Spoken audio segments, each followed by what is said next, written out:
Good afternoon and welcome to the Dole Institute of Politics. My name is Serena Peter and I am a member of the Dole Institute Student Advisory Board, the official student group of the Institute.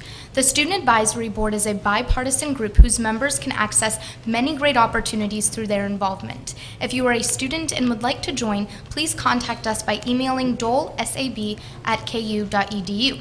After the presentation, we will have some time for questions. If you have a question, please raise your hand and a student worker with a microphone will come to you. Please stand if you are able and ask just one brief question. If you have difficulty hearing during the program, please alert one of our staff members or student volunteers who will assist you. Before we begin, I'd like to remind you to please turn off your cell phones. Now please join me in welcoming Director Bill Lacey. Thank you, Serena. Thank you, guys. Thanks for a little bit. We'll get that fixed, the audio fixed in a moment here. Thank you all for coming out on this. Boy, it really turned chilly today, didn't it? So we appreciate your being with us.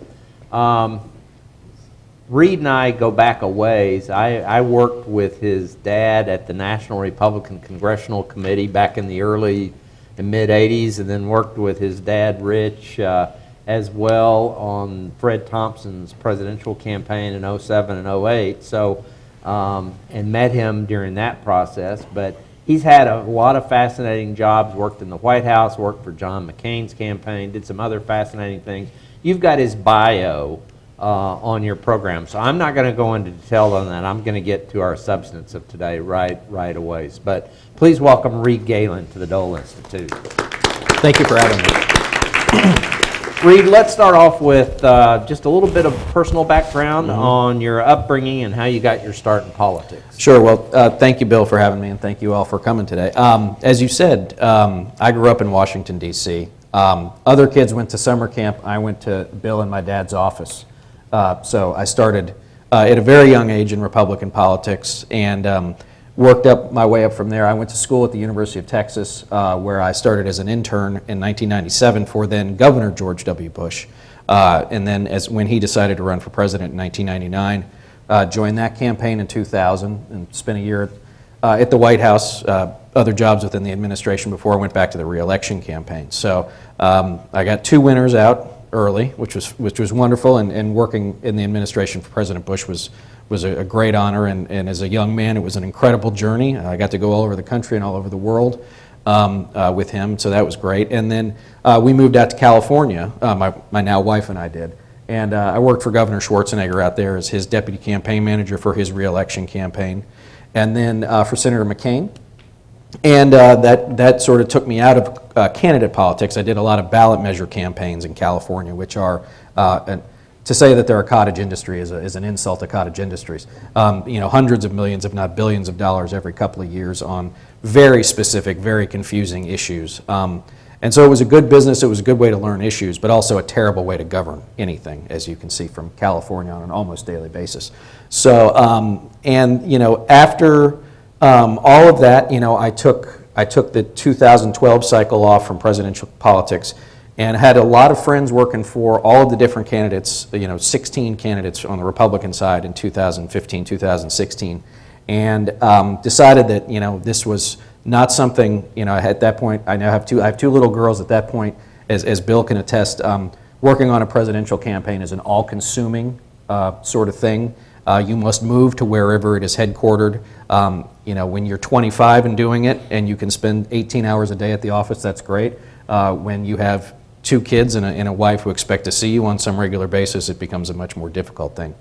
But how I got to where I am today is that starting really about the summer of 2015, as I saw President Trump then get in the race, and as I saw things unfolding through that fall and through the spring and summer of next year as he garnered the nomination, a couple of things sort of came to mind for me, which is one, even though I grew up in Republican politics, I was never nearly as conservative as the people I worked for. It's not to say that I'm a liberal. It just, before I left the Republican Party, I would have been called a rhino, right? I mean, just from a principles perspective, from a policy perspective, I was always sort of center right more than far right. And then when I saw how President Trump won and the things that were, Republican-based voters were latching onto, which were, to my piece anyway, were really couched in the negative, were really couched in anger, were really couched in resentment. It was just something that I had a really hard time holding on to. And so I re-registered as an independent. I live in Utah, so it wasn't as if Hillary Clinton was ever really going to win, and I voted for Evan McMullin. He was never really going to win either. But it gave me at least it gave me an option. Again, one state that was never going to go anything other than red.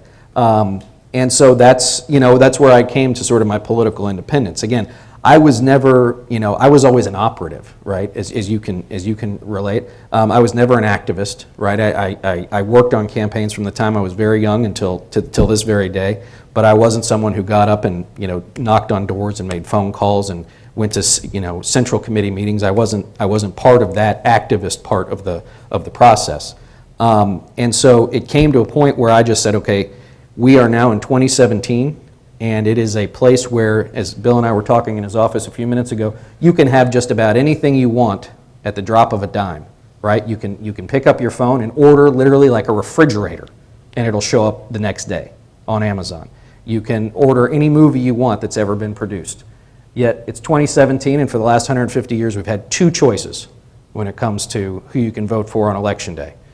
And that seems to me to be something that, given the chaotic nature of our politics today, regardless of what side you line up on or if you line up on no side, I think if we're going to do something dramatic and break that two-party system, now is probably the time to do it. Okay. How did the Serve America movement get started, and what are your goals? Sure. So I'm the chief strategist for something called SAM, the Serve America movement.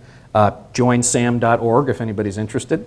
And it started really in the wake of last year, and it was not particularly anti-Donald Trump or anti-Hillary Clinton. It was really a group of individuals who came together and said, we've got to be able to do, we've got 320 million people in this country, and these are the two we came up with. We've got to be able to do better than this.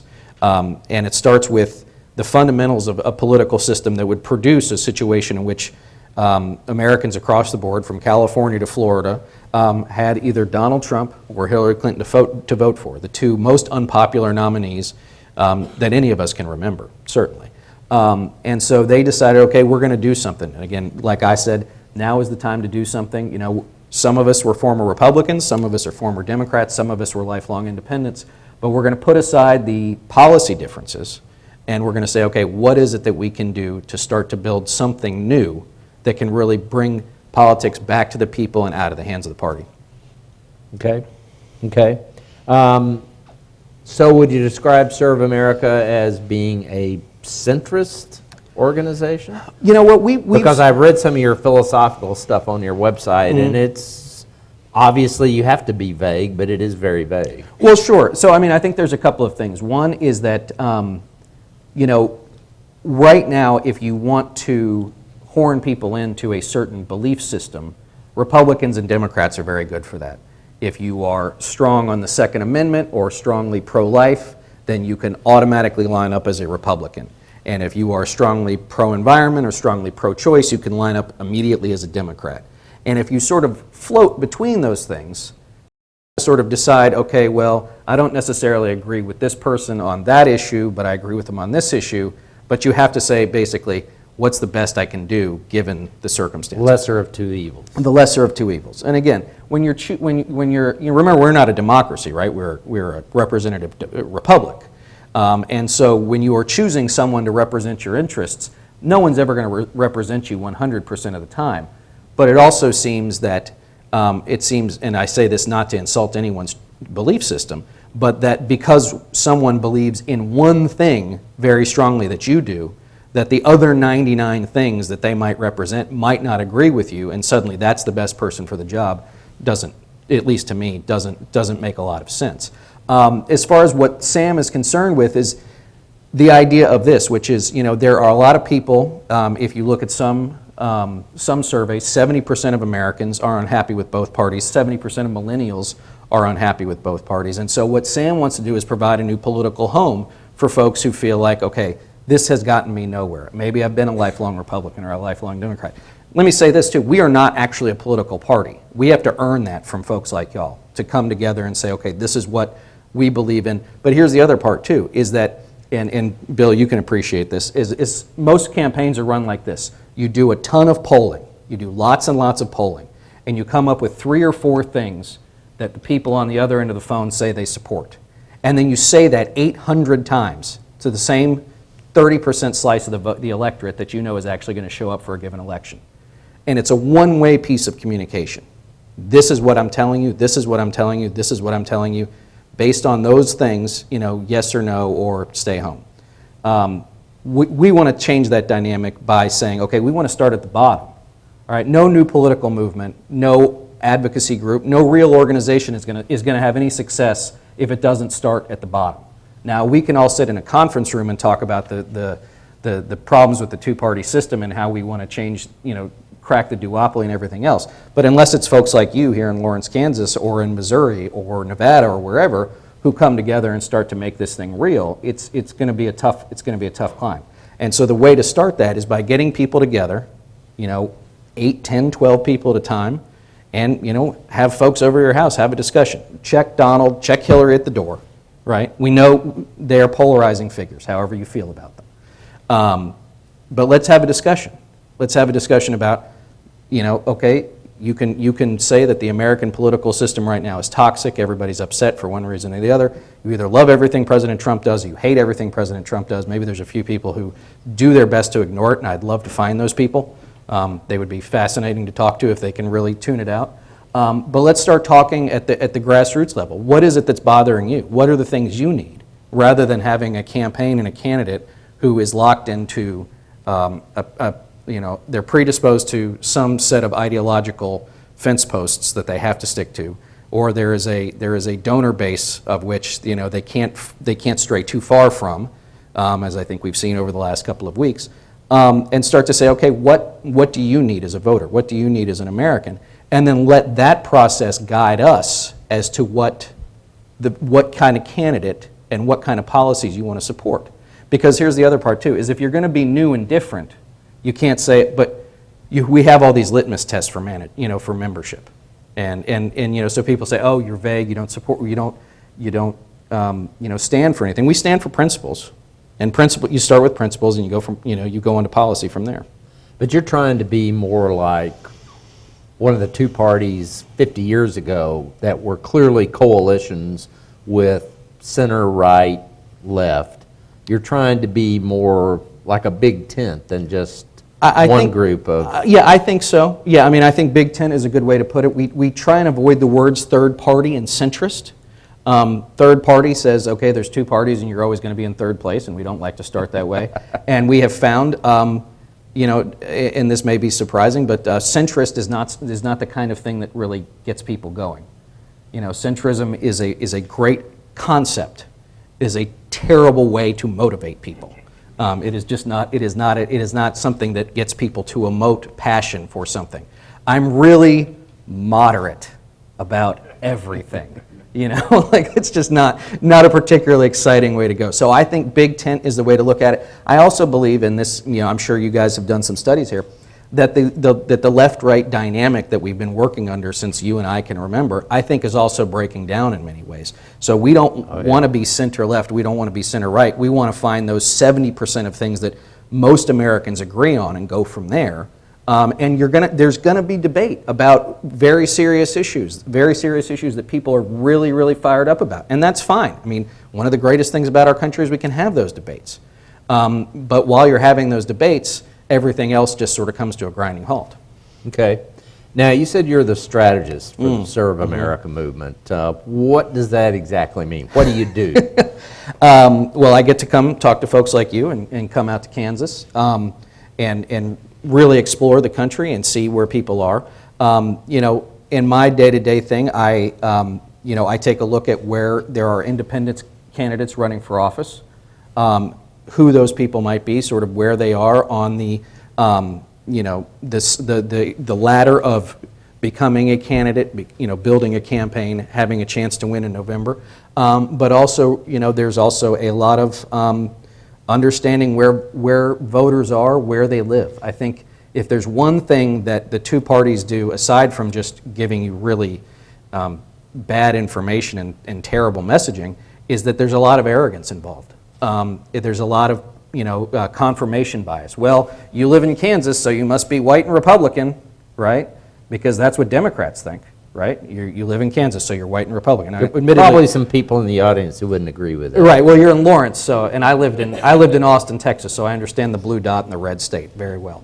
But I think it's also the idea that you have a lot of these groups coming out of Washington trying to talk to voters here in Kansas and throughout the Midwest, almost as if it's an anthropological study.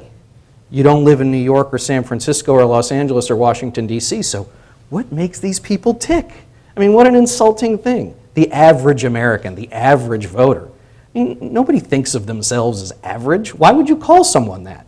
And so the idea of just taking the arrogance and the elitism out of politics is something that we try and do as an organization. And when I'm trying to talk to somebody, whether or not it's somebody on an airplane or somebody in a car if I'm driving around or at a get-together of younger voters or whatever it is, really trying to understand where they're coming from. And so that we can always do our best to make sure that we want to create this feedback loop with our members and with voters writ large. What are people thinking? And when we hear what they're thinking, we want to get that back out to as broad an audience as we can. Why do you feel, Reed, that Americans want an alternative to the Republican and Democratic parties? Well, I mean, again, if I only have to go on the people I talk to, and I can only go on the things like the Pew Research Center that show how unhappy folks are with both parties, I think also we've seen that, we were talking earlier that the parties have in many ways become sort of unmoored from their previously ideological underpinnings, right? Republicans were once small government, strong on national defense, social conservatives.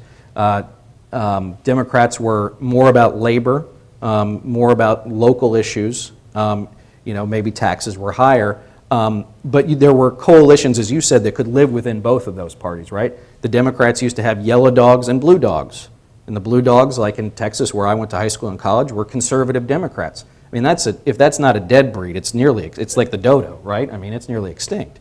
And Republicans now, again, maybe you're always hardest on the place you came from, but seem to be every day more and more unmoored from those sort of three guiding principles that were very successful for them for the better part of a century. Okay. What are some of the challenges that you face? And I know you're saying you're not trying to get a third party going, but what are some of the challenges that you face in trying to get a third party going? How much time do we have? Oh, we've got plenty. A friend of mine said the other day, he said, you're really taking something on here. And I said, it's like climbing Mount Everest. And he said, no, it's like building Mount Everest and then climbing it.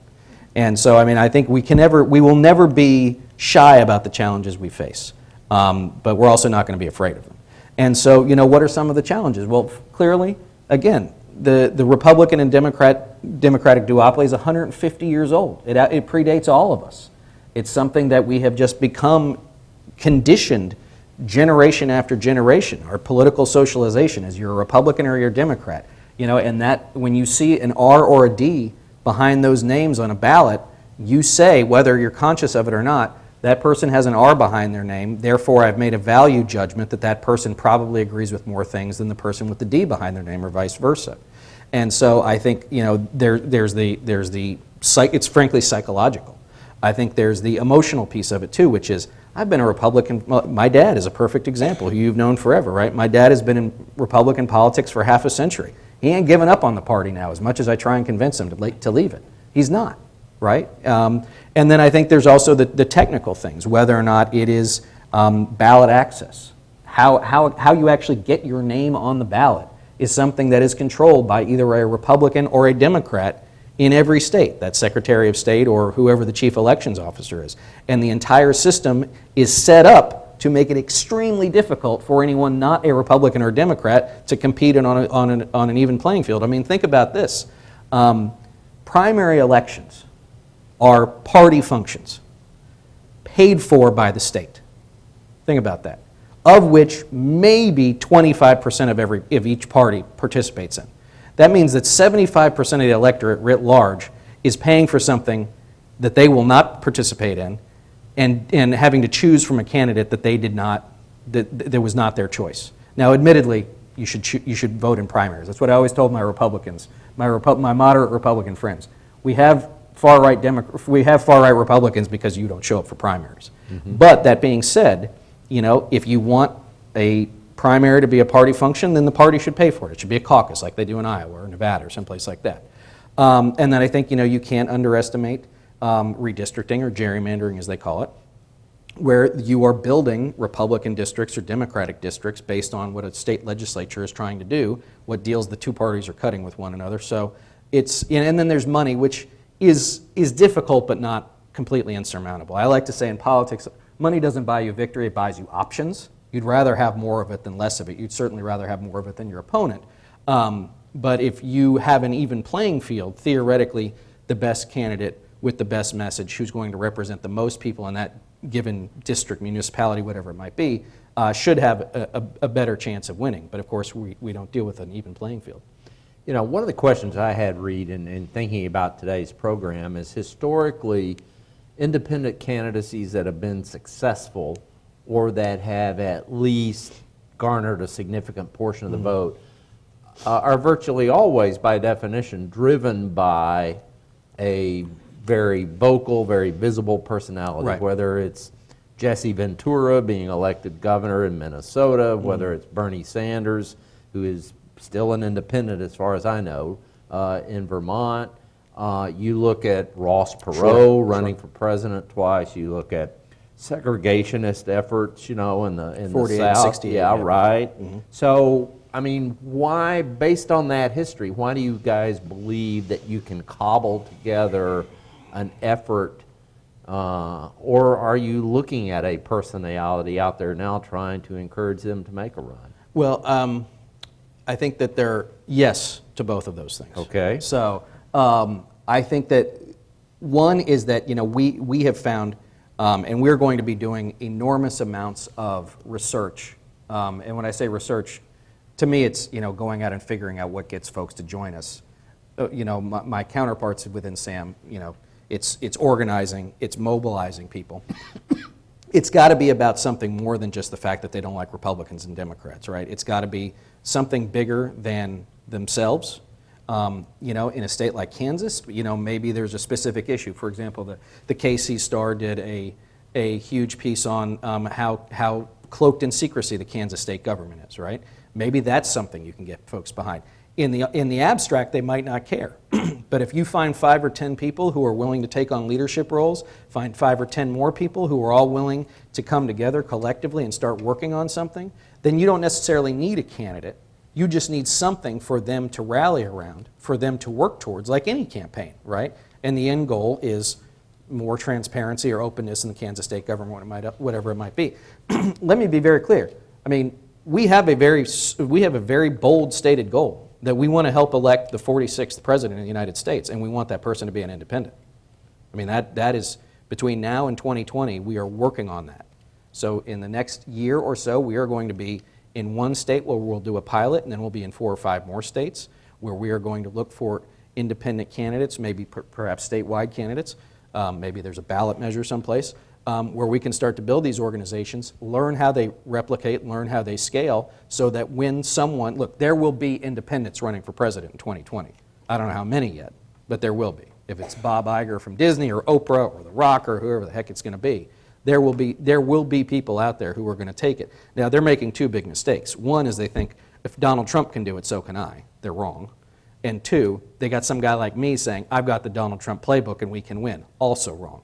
So there's a whole, as Bill knows, there's a whole lot of different things that go into running for president, and watching how the last guy did it is usually the last thing to do. So yeah, we have goals that start at the ground, and we have goals that end in the White House.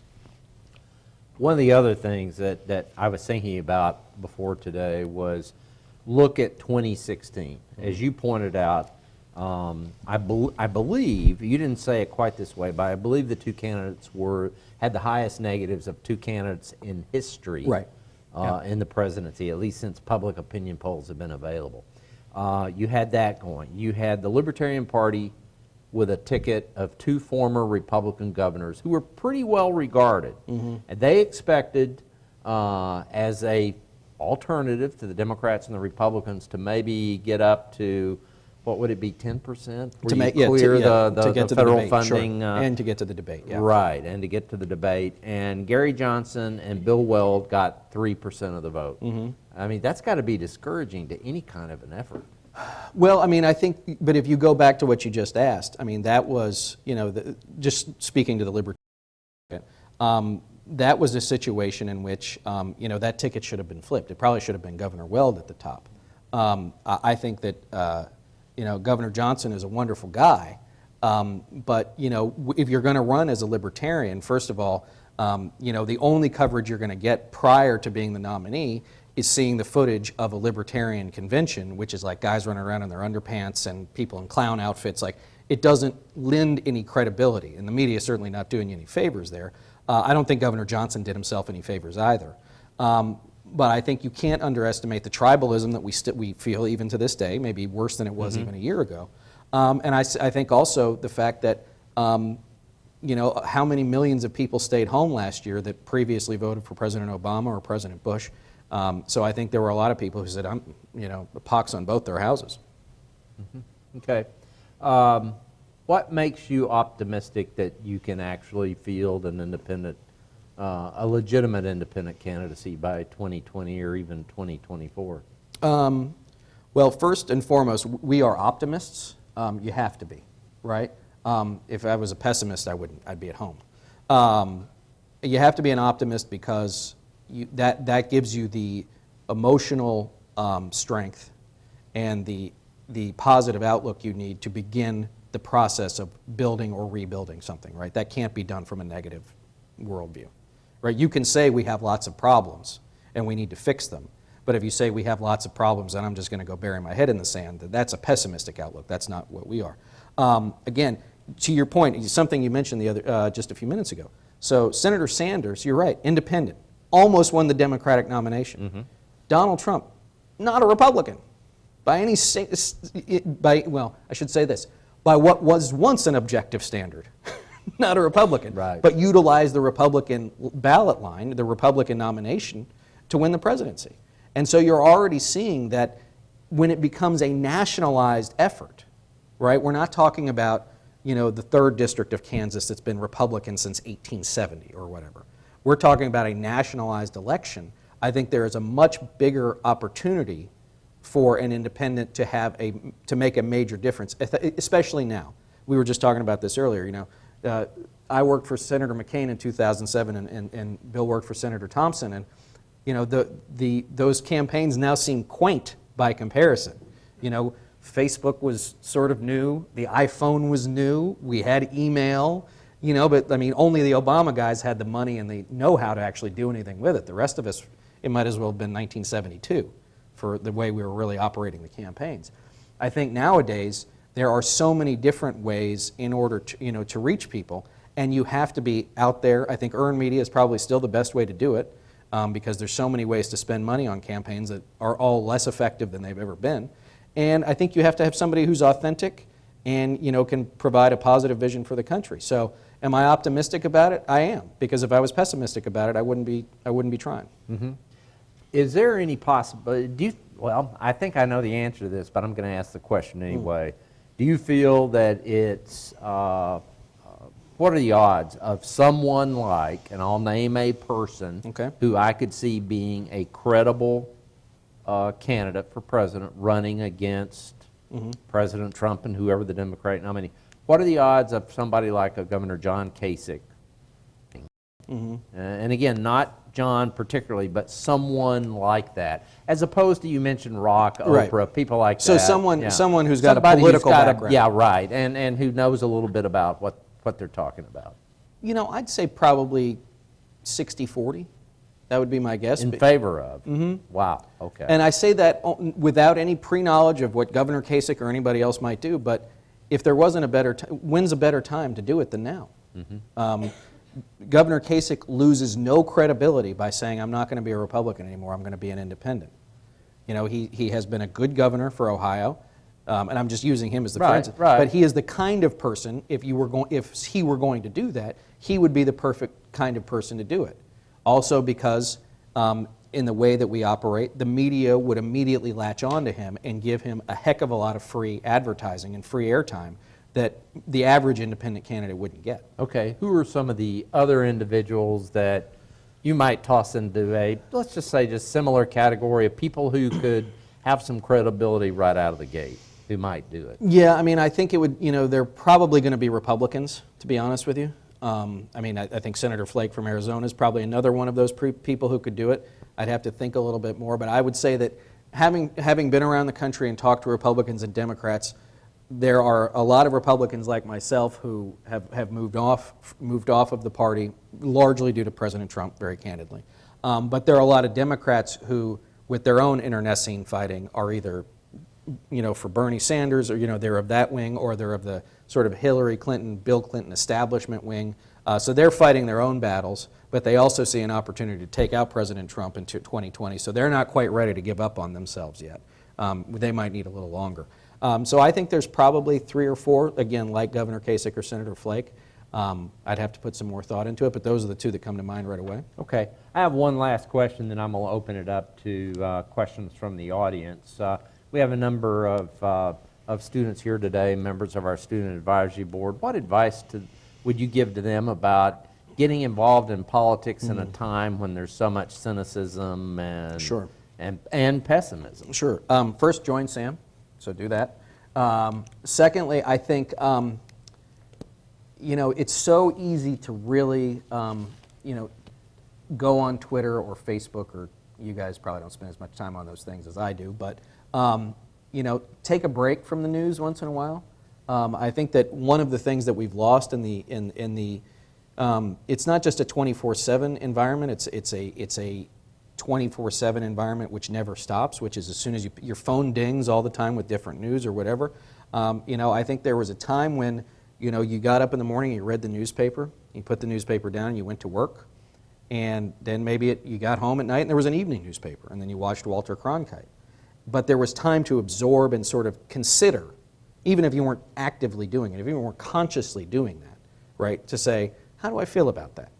What did I think about that? Whatever the issue might have been, whatever the event might have been. Nowadays, there's no chance for that sort of reflection. Everything is just smashed against you all the time. Everything is the end of the world. Everything is, we better dig a bunker and go sit in it because, who knows what Donald Trump's going to do tomorrow, whatever the case might be. So I think to the extent that you can take some time, put your phone down.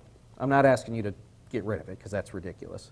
But, an hour a day, go without it. Turn the social media off, turn the news off. But I think also understand, and I know this sounds hokey, that y'all are responsible for all of us when we get old. So please do not give up, because we need you guys. If you're here now, you're already far more interested than the average young person. So please take that and turn it into a passion. And if that means working on a campaign for someone you truly believe in, if that means running for office, if that means being the best city worker you can be, if you want to go be, occupy a city job that's actually helping people, whatever way you guys can serve in the public realm, I think is hugely important. Okay, very good.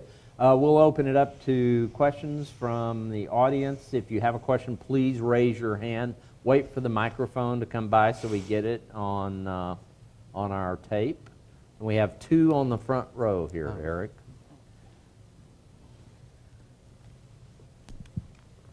Thanks for coming. Thanks for having me. There's been several people and organizations that have wanted to start a third party, because I've been following this for quite some time. And it's the independent is who you're going to have to recruit.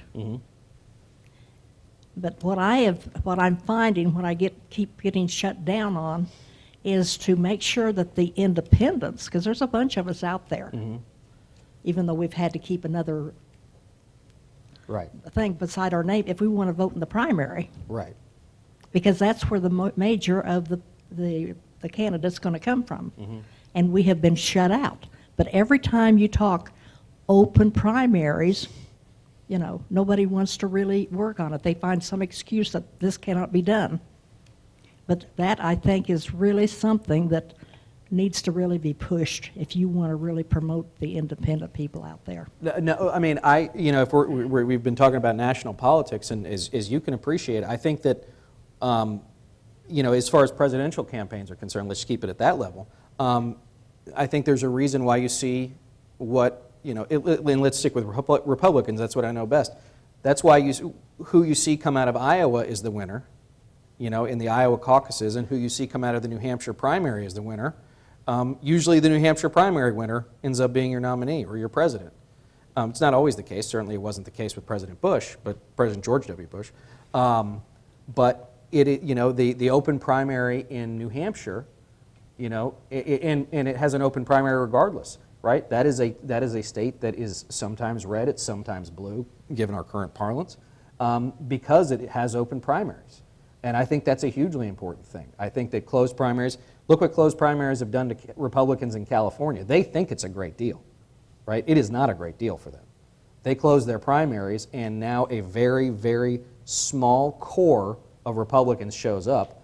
They tend to be on the more extreme end of whatever their belief system is. And now, in the next year or so, Republicans in California are going to be third behind Democrats and decline to state voters, or independents, that's what they call them out there. I mean, that's not a recipe for future success for anybody. So yeah, I think open primaries are a huge part of that. Okay, we have a question here. Well, you've acknowledged the lack of success of third parties in this country.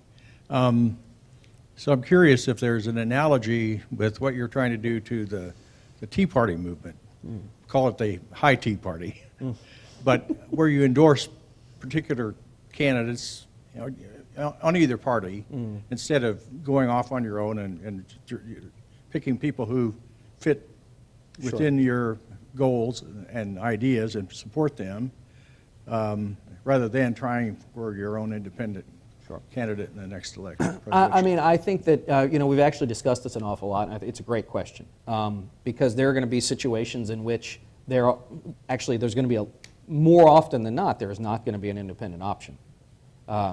Or an independent candidate who has a real chance of winning. And we have to be clear about that. We're trying to get independents elected.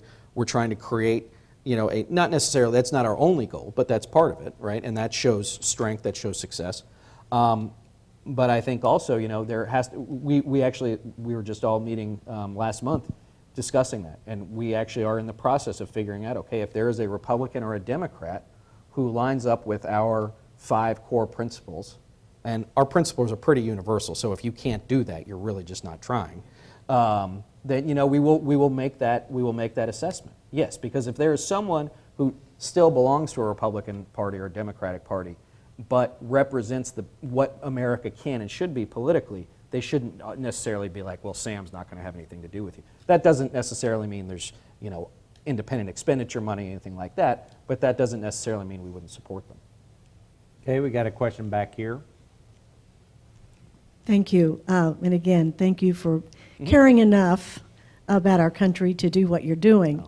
I said there were 2 things on my top of my list today. One was coming to hear you speak, and the other was to, after 50 years, changing my registration from Republican to Democrat. Because for me, in Kansas, I like to vote in those primaries. But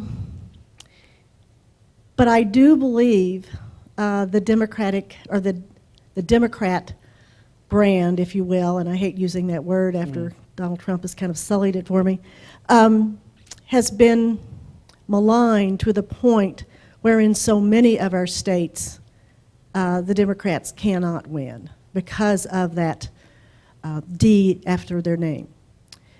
So a third party, a different party, has been attractive to me.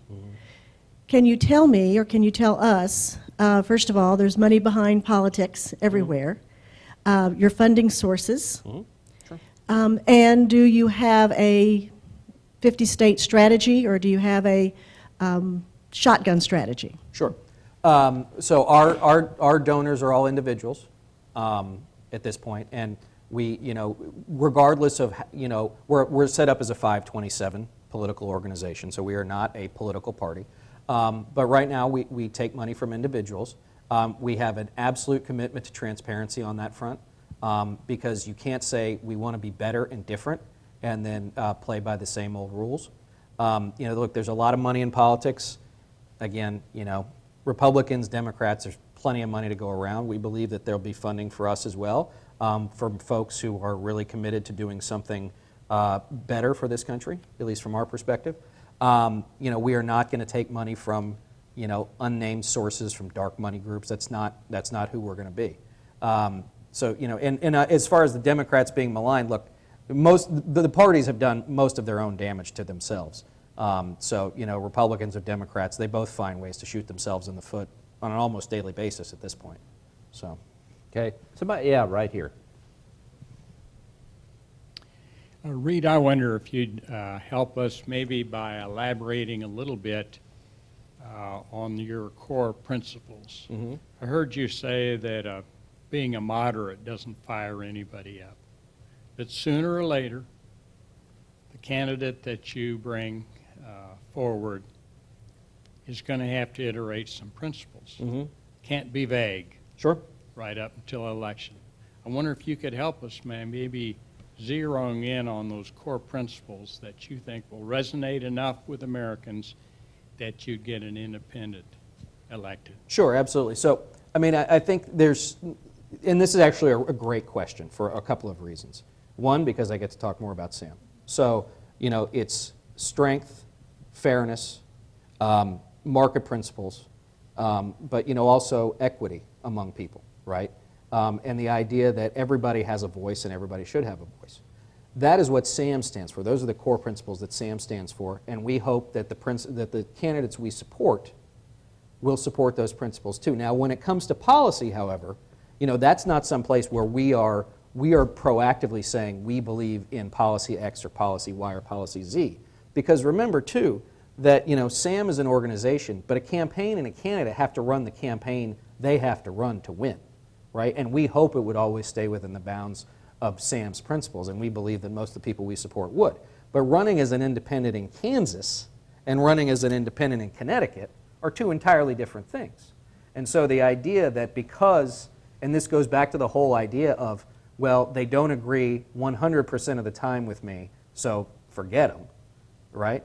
If somebody's running as an independent in Kansas and they line up with our 5 core principles, and someone's running as an independent in Connecticut, but they line up with our 5 core principles, even if their policy prescriptions are different, then we want to give everybody that opportunity. Now, that's easier said than done, and there's going to be some messiness in there, but if politics is, if nothing, if not messy. Does that help? You can say no. You're not going to hurt my feelings. He wants the microphone again, so let him do a follow-up. Let me just make an observation that the concept of fairness, the concept of equity, and you had, these are all in the heart of the beholder. Sure. Okay, and this person's view of equity and that person's view of equity sounds good, but they're not going to match up. And so I'm interested, I guess, in anybody who runs is going to say, yeah, I'm for fairness. Yeah, I'm for equity. But when it comes down to it, they got to have a policy that they're going to use to govern. Except for Donald Trump. Where would you be on that? The leader of the free world literally had build a wall. That was his policy. So it is one of those things where you're right. I mean, there are some voters, and I would say if you're in this room, you are those voters, who are very interested in particular policy positions. But as I said, I think it was William McKinley who said,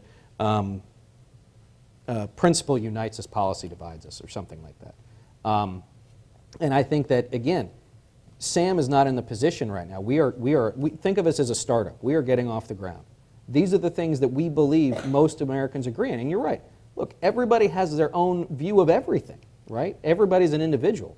But if we can say, okay, the concept of everybody should have an equal opportunity to life, liberty, and the pursuit of happiness, well, then that's a pretty good start. And if you want to argue about how you get there, that's an argument we want to have. But you have to get people to a place where they are willing to agree, A, that we're not on the right track, and B, coming together at the local level to start is the first place to start. And then third, if you start getting people talking, you will find that things that they agree on, they didn't even know they were thinking about. And that doesn't mean guns, and it doesn't mean abortion, it doesn't mean the environment. It means the things that are affecting people in their daily lives, And that is something that's frankly going to evolve. Because here's the thing, we're going out into these states over the course of the next year, 2 years, before 2020, and we're going to learn a lot. We're going to learn a ton. We're going to learn a lot that we thought we were so smart about, we weren't so smart about, right? And so everything we do is going to be a learning exercise that we are then going to internalize and then take back out to our members and to American voters and say, we spent the last 3 months in Kansas. We thought we were going to get this, and instead we got this. And that's the other part too. Republicans and Democrats, if you've ever been on a campaign, they can do no wrong. There's no conception of like, I thought I was going to get this right and I got it wrong. Like, there's no honesty about how things go. And so we also want to be hyper transparent as to what we're doing, why we're doing it, and with whom we're doing it. Okay, we have another question back here. I have like 3 questions. Oh. But I did, after the last campaign, or the last election season, I was sort of desperate, and I sent out these emails to a lot of my friends, and I said, I just want you to come back to me with 5 things that you think the majority of Kansans can agree on. Mm-hmm. So I should forward you my collective Please do. responses. Because it was really interesting. I forced people to come back. In fact, I'm not sure you really followed up with my request. But I think it forces people to say, okay, what truly can we agree on, mm-hmm. and force them to try to think outside that box. Like, okay, where can we come to an agreement? And so as a follow-up to that, I wanted to ask you if you had followed at all the Save Kansas Coalition. That would be worth familiarizing yourself with. They worked in elective. I'm going to put this on my phone because I'll forget it. Okay, ready? It's called the Save Kansas Coalition. Okay. And they worked in the last election season in Kansas they had I believe 5 principles, and they were very basic, like, we believe that we should have a robust highway and transportation system, mm-hmm. Things that everyone can say, okay, yes, we need roads. Right.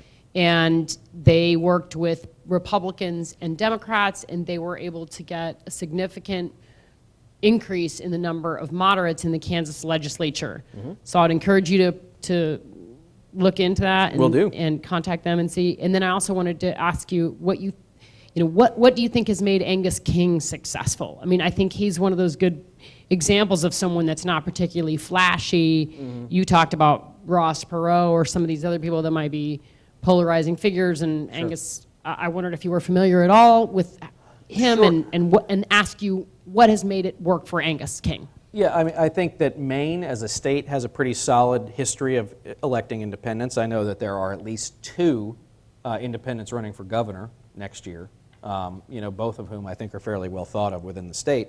I think it's interesting, though, that Senator King runs as an independent, but he still caucuses with the Democrats when he gets to Washington. It would be interesting if he was an independent and he said, I don't want any of your cockamamie committees, and put me in the basement if you want. Like, I'll decide how I'm going to vote based on whatever the issue is. And so I know that an allied group of ours, the Centrist Project, that's one of their key things, is trying to elect some independents to the United States Senate to create what they call sort of a fulcrum of 3 or 4 independents who would say, we're not going to caucus with either side. And so the idea being that, in a 52-48 situation like we have now, you theoretically couldn't do anything without them. So I think that, yeah, Senator King would be great. Again, I would love it if he and Senator Sanders didn't caucus with anybody. But they're still independents caught within the 2-party system. Okay, we have a question over here. Hi. Hi. I just wanted to give you some feedback. Please. I came to hear about how you would organize and start a new party. And right now I'm going to walk out, and I am not convinced that you know exactly what you want to do. Oh, okay. Well, can I explain it to you? Well, let me just say one more Sure. thing. Okay. Ma'am, can you speak right into the microphone? I don't hear you, and maybe some other people Okay. don't hear you as well. Thank you. I feel I love this country, and I feel like 70% of this population cares about the country, and I think there's a small group that doesn't really care what happens to our country. And so when you talk about introducing another party, what do you think is going to happen politically? You know, how is that going to affect the balance that's been going on for, you know, all the years that we've been a country? Two parties has pretty much done it. So where will you go with this? Sure. So let me answer your first question, because if I haven't explained it well enough, then I'm failing today. So what we're going to do is do this. So I talked about the idea of starting at the grassroots level. So we have community leaders, we call them leaders. They're SAM leaders. And we recruit them. Right now, folks are coming to us. We are hoping to recruit people like yourselves who are interested in politics, interested in making the country better. And so what we do is, let's say you were going to be a leader. We would say, okay, we want you to organize a circle at your house, okay, 8, 10, 12 people. We give you a toolkit, right? We'll email you a toolkit, say, here's how you start your discussion, okay? Here are the 4 or 5 questions that sort of get people warmed up. If you want to have it over a meal or whatever, that's really up to you. It's really an autonomous thing. And so we want you to have that meeting. We want you to take in what folks are saying. Here are the questions. You give us the answers back. We want to see what people are saying. What are the issues? The 70% you're talking about, right? And then we say, okay, you have those 10 or 12 people in your house. Is there one of them you think who is fired up enough to also be a leader? And you say, yes, okay, Bob wants to be a leader. Okay, now we want Bob to have 10 or 12 people at his house. And we want to do this, and it's called distributed organizing, which is we identify and we recruit leaders who are willing to start building their own organizations, and from that organization are able to recruit other leaders who can create their own organizations, and before you know it, you're spider webbing out. It's a very resource and time-intensive process. It is not going to be easy, don't get me wrong. But that is how we've seen a couple of things. We saw that President Macron over in France, that's one of the ways they did it, and we also saw that although he didn't win the primary, Senator Sanders was very successful doing it with his folks too in the primary against Hillary Clinton.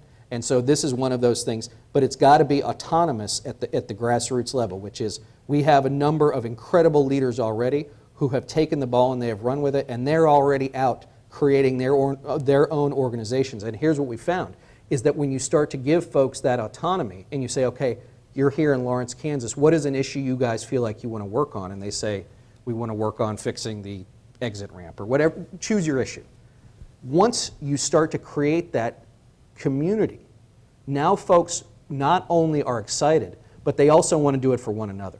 And that's really where it happens, is it's no longer about what am I doing for Sam or what am I doing for, to be a leader of this movement. It's what am I doing with my community? I don't want to let them down. We have this goal, we're excited about it.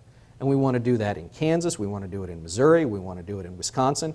And again, as I said, we have a blueprint right now. And we're about to deploy that blueprint. And you're right, there's some things I don't know. I don't. And I'm going to learn. We're going to learn every day. And the things we do wrong, we're not going to do anymore. And the things we do right, we're going to do more of. Okay, we have 2 more questions.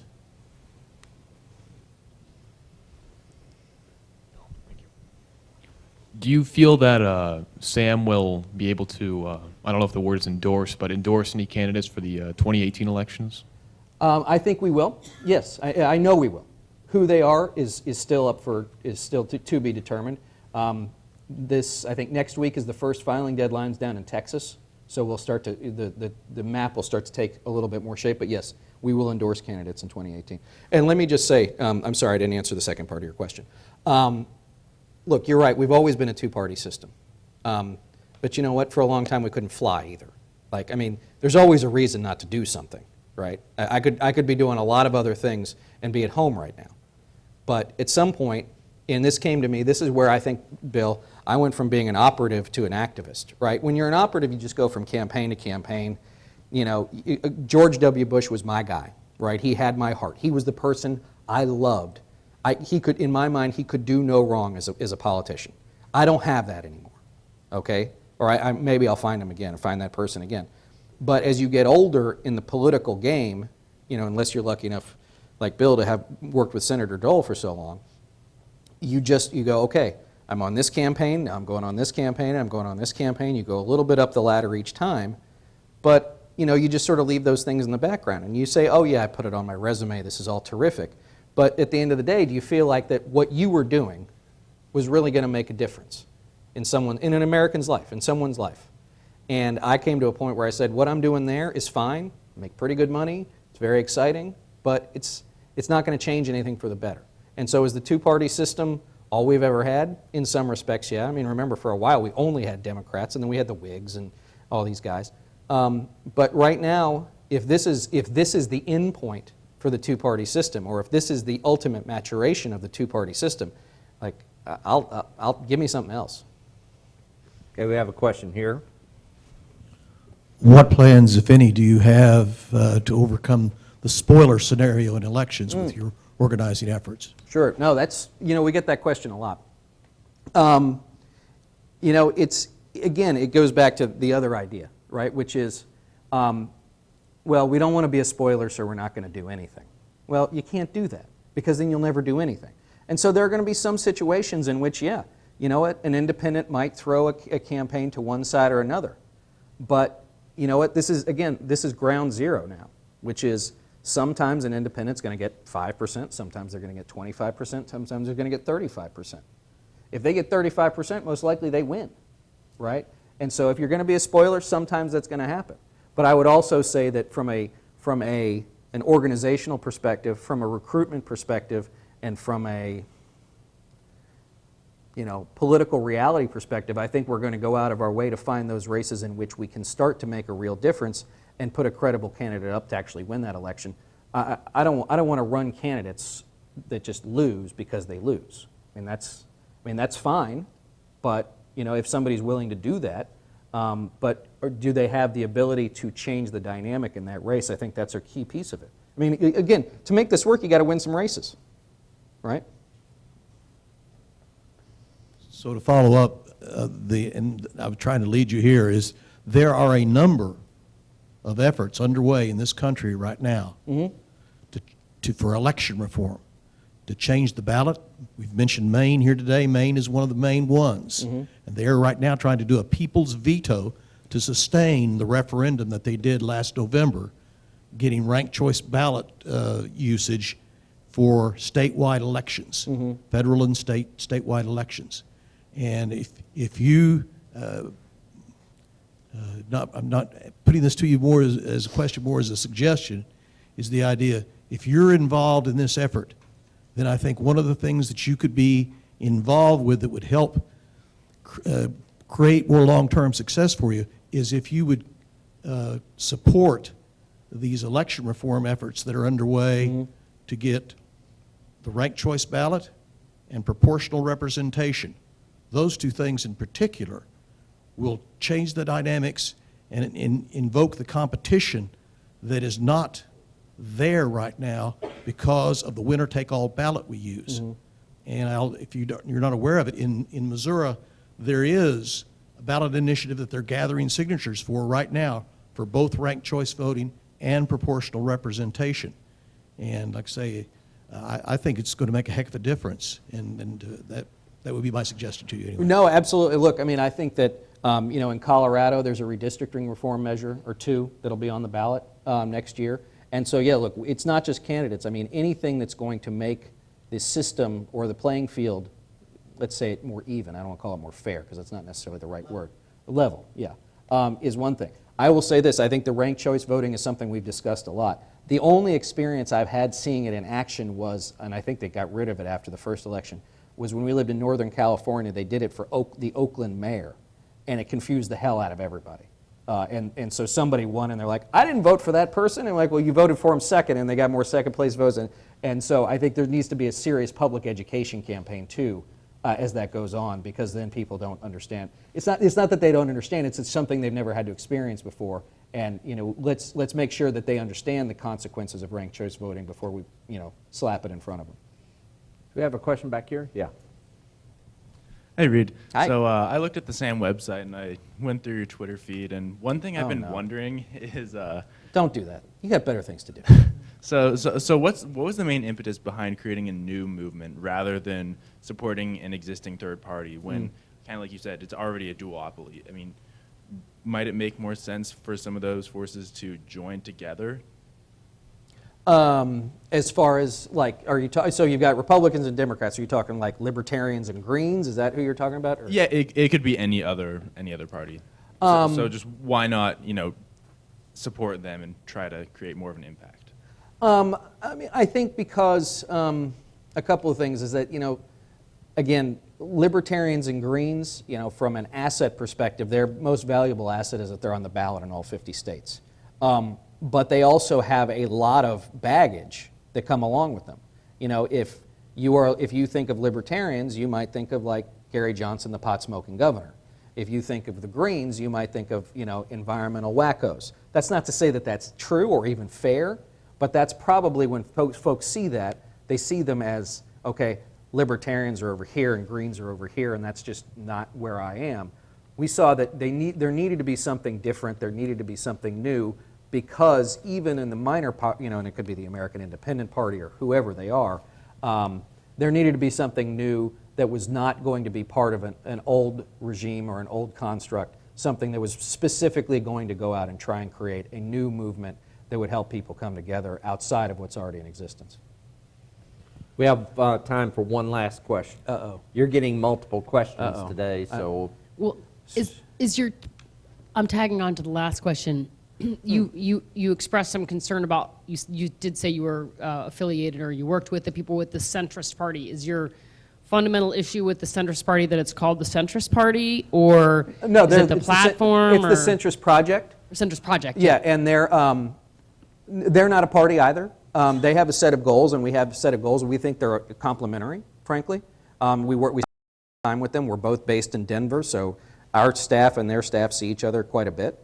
And so I think to the extent that we are able to work together in certain places, we'll do that. They have a set of principles and a set of goals they're trying to accomplish. We have a set of principles and a set of goals we're trying to accomplish.